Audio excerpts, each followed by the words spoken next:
Hello, नमस्ते, good morning students. कैसे हैं? आई होप सभी अपने अपने घरों पर अच्छे होंगे, सुरक्षित होंगे। सबसे पहले मैं आपको एक बात बता दूं कि अभी जो समय चल रहा है कोरोना का, उसमें हम सबको बहुत ही सावधानी रखनी है। जब तक ज़रूरी नहीं है, आवश्यक नहीं है, बाहर नहीं जाना है। बहुत ज़्यादा ज़रूरी काम होने पर ही हमको बाहर जाना है और बाहर जाते समय मास्क का अवश्य प्रयोग करना है। बिना मास्क के बाहर जाना नहीं है और सैनिटाइज़र, हैंड वॉश हमेशा करते रहिए, जिससे इस कोरोना की चेन को हम सभी लोग तोड़ सकें। तो आइए अब हम आगे के लेक्चर में पढ़ते हैं रिकंसिलेशन स्टेटमेंट का दूसरा क्वेश्चन। कॉस्ट अकाउंट का प्रॉफिट और फिनेंशियल अकाउंट का प्रॉफिट, दोनों के अमाउंट अगर अलग अलग है तो क्यों अलग है, और इनको आपस में मिलाने के लिए ही हम रिकंसिलेशन स्टेटमेंट बनाते हैं। तो किन किन एक्सपेंसेस के कारण, किन किन इनकम्स के कारण ये आपस में मैच नहीं होते, इन एक्सपेंस और इनकम को हमको इन प्रॉफिट में या तो जोड़ना पड़ता है या घटाना पड़ता है। तो जोड़ने घटाने का थोड़ा मैं रूल थोड़ा रिपीट कर रहा हूँ, पिछले वीडियो में भी मैं आपको बता चुका हूँ, एक बार फिर बताता हूँ कि हम क्वेश्चन की शुरुआत जो है या तो कॉस्ट अकाउंट के प्रॉफिट से करते हैं या फिर फिनेंशियल अकाउंट के प्रॉफिट से करते हैं। यानी कि या तो लागत लेखों के लाभ से हम शुरू करेंगे क्वेश्चन, या वित्तीय लेखों के लाभ से क्वेश्चन शुरू करेंगे। तो अगर हम लागत लेखों के लाभों से क्वेश्चन की शुरुआत कर रहे हैं, इट मीन्स आपने लागत लेखों के लाभ को बेस माना है, उसको आधार माना है। अगर आप वित्तीय लेखों के लाभ को सबसे पहले लिखते हैं तो इट मीन्स आप वित्तीय लेखों को आधार मान रहे हो। तो हमारे जो प्लस माइनस के जो रूल है, इन बेस के हिसाब से आपको यूज करना है। अब मैं आपको रूल्स क्लियर बताता हूं, ध्यान से सुनना। अगर आपने लागत लेखों को आधार माना है या बेस माना है तो आपका प्लस माइनस का रूल इस प्रकार से होगा। लागत में खर्चे ज्यादा हो तो प्लस करो, लागत में खर्चे कम हो तो माइनस करो। Very simple. खर्चे ज्यादा हो तो जोड़ना है, कम हो तो घटाना है। लेकिन कहाँ? लागत में, कॉस्ट अकाउंट में, क्योंकि आपने बेस किसको माना है? कॉस्ट अकाउंट को। इसका उल्टा, अगर आप वित्तीय लेखों के लाभ से क्वेश्चन की शुरुआत करते हो, वित्तीय लेखों को अगर आप बेस मानते हो, तो आपका रूल इस प्रकार से होगा कि वित्तीय लेखों में अगर खर्च अधिक है तो जोड़ो, और वित्तीय लेखों में खर्च अगर कम है तो, यानी ज्यादा को प्लस करना है और कम को आपको घटाना है। बेस आपका बदल जाएगा लेकिन रूल नहीं बदलेगा। लागत में खर्चे ज्यादा हो तो जोड़ना है, लागत में खर्चे कम हो तो घटाना है। वित्तीय में खर्चे ज्यादा हो तो जोड़ना है, वित्तीय में खर्चे कम हो तो घटाना है। खर्चे ज्यादा हो तो जोड़ना है, कम हो तो घटाना है। बेस आपका बदलेगा लेकिन रूल नहीं बदलेगा। ठीक, आई रिपीट, कॉस्ट अकाउंट में अगर खर्चे ज्यादा हो तो जोड़िए, कॉस्ट अकाउंट में खर्चे कम हो तो घटाइए। वित्तीय लेखों में खर्चे ज्यादा हो तो जोड़िए, वित्तीय लेखों में खर्चे कम हो तो घटाइए। रूल वही है, सिर्फ कॉस्ट अकाउंट और फिनेंशियल अकाउंट का नाम मैं रिप्लेस कर रहा हूं। ठीक, ये आपका नियम हुआ। इसके पहले भी मैं बता चुका हूं कि आय अगर आती है, इनकम्स, तो आपको उसको याद नहीं रखना है, उसका रूल आपको ध्यान में नहीं रखना है, जस्ट आपको उल्टा कर देना है। इट मीन्स खर्च ज्यादा हो तो जोड़ते हैं, कम हो तो घटाते हैं। तो इनकम की जगह आप क्या करोगे?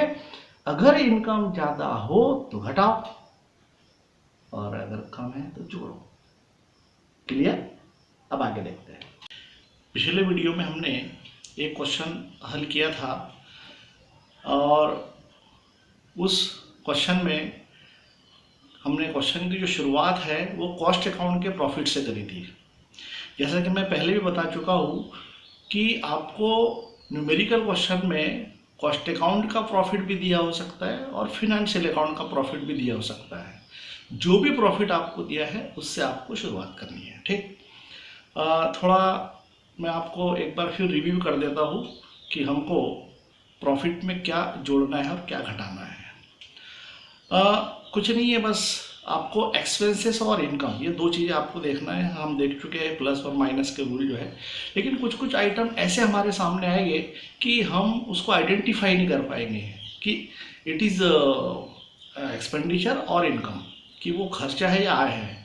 तो ऐसे कुछ आइटम मैं आपको एक एग्जांपल के थ्रू बताता हूँ कि सपोज आपको दिया है क्वेश्चन में कि प्रारंभिक स्तर और अंतिम स्तर यानी कि ओपनिंग स्टॉक और क्लोजिंग स्टॉक का अंडर वैल्यूशन या ओवर वैल्यूशन, ठीक, ऐसा आपको क्वेश्चन में दिया है कि under valuation of opening stock in financial account और ओवर वैल्यूशन और under valuation of closing stock in financial account. तो हमको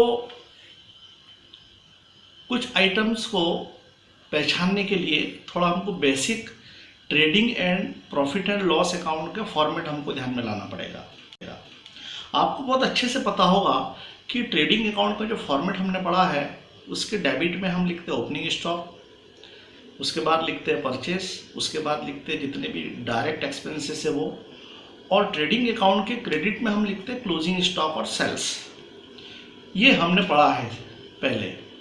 डेबिट और क्रेडिट के रूल्स के बारे में मैं आपको बताऊं कि एक्सपेंसेस कभी भी डेबिट होते हैं। वी ऑल नो, हम सबको बहुत अच्छे से पता है कि खर्चे कभी भी डेबिट होते हैं और इनकम कभी भी क्या होती है, क्रेडिट होती है। तो ओपनिंग स्टॉक अगर डेबिट में है मतलब वो रिप्रेजेंट कर रहा है एक्सपेंसेस को। क्लोजिंग स्टॉक अगर आपका क्रेडिट में आप लिख रहे हो इट मीन्स वो रिप्रेजेंट कर रहा है इनकम को, क्योंकि एक्सपेंस डेबिट होते हैं और इनकम क्रेडिट होते हैं। तो जहाँ भी आपको रिकंसिलेशन स्टेटमेंट में अगर ओपनिंग स्टॉक और क्लोजिंग स्टॉक के बारे में अगर आ जाए कोई एडजस्टमेंट या कोई ट्रांजेक्शन, वहाँ आपको जो अभी मैंने बताया कि ओपनिंग स्टॉक डेबिट में है, इट मीन्स डेबिट खर्चे जो है डेबिट होते हैं, इट मीन्स वो खर्चों को रिप्रेजेंट कर रहा है।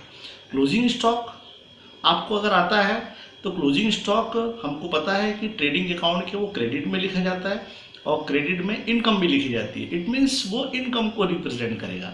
तो ओपनिंग स्टॉक के लिए हम एक्सपेंडिचर का रूल यूज़ करेंगे और ओपनिंग स्टॉक के लिए हम एक्सपेंसेस का रूल यूज़ करेंगे और क्लोजिंग स्टॉक के लिए हम इनकम का रूल यूज़ करेंगे।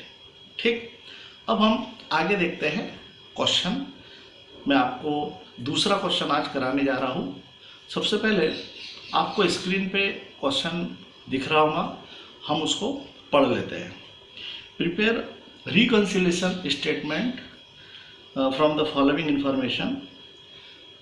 Profit as per financial book आपको 50,000 दिया है।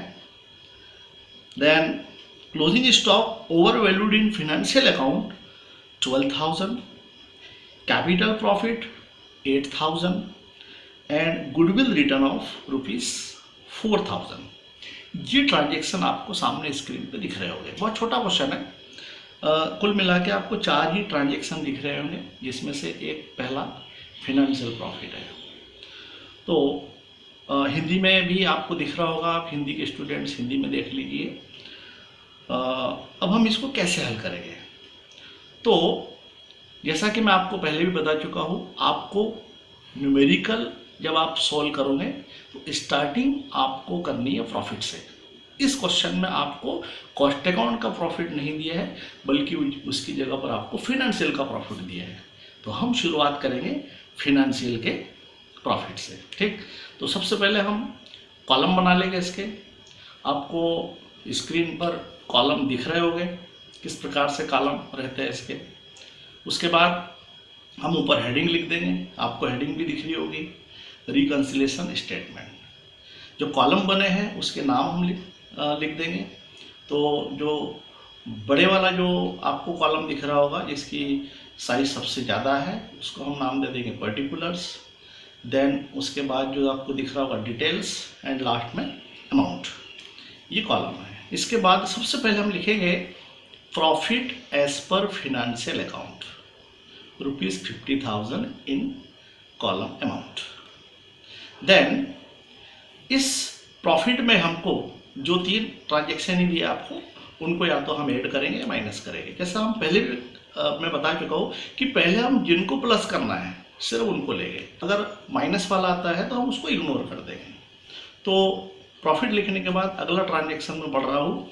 जो ट्रांजेक्शन आपको क्वेश्चन में दिया है कि closing stock over valued in financial account. जैसा कि मैं आपको थोड़ी देर पहले बताया कि क्लोजिंग स्टॉक ये क्रेडिट में ट्रेडिंग अकाउंट के आता है और इनकम भी क्रेडिट में आती है, तो ये इनकम को प्रेजेंट कर रहा है। यहाँ हम इनकम का रूल फॉलो करेंगे।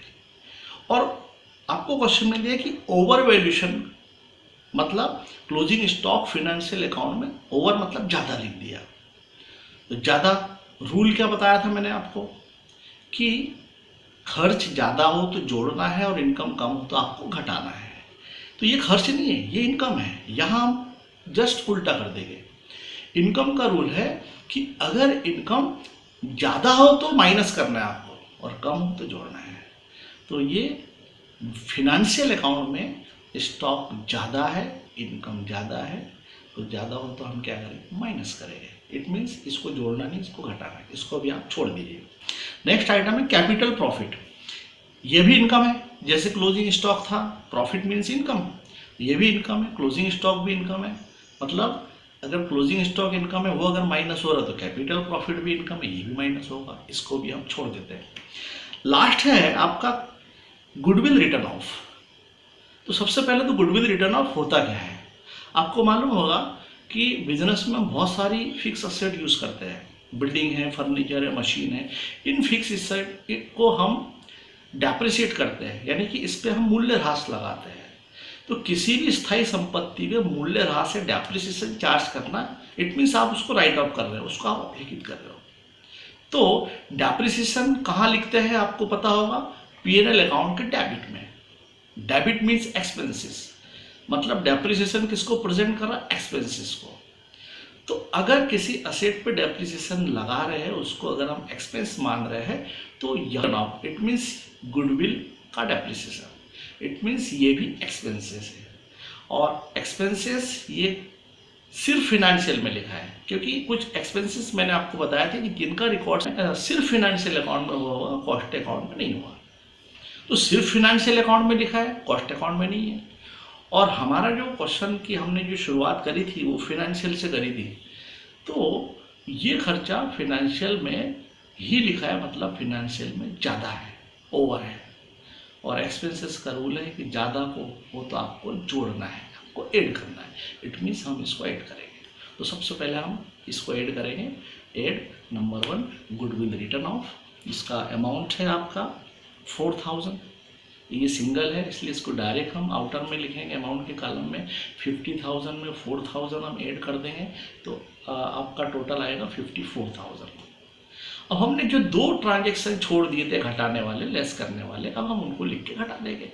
इसमें से पहला था closing stock over valuation in financial account, उसका अमाउंट 12,000 एंड कैपिटल प्रॉफिट ₹4,000। ये लेस करना है दोनों को, इसलिए इन दोनों का अमाउंट हम पहले डिटेल में लिखेंगे और प्लस करेंगे।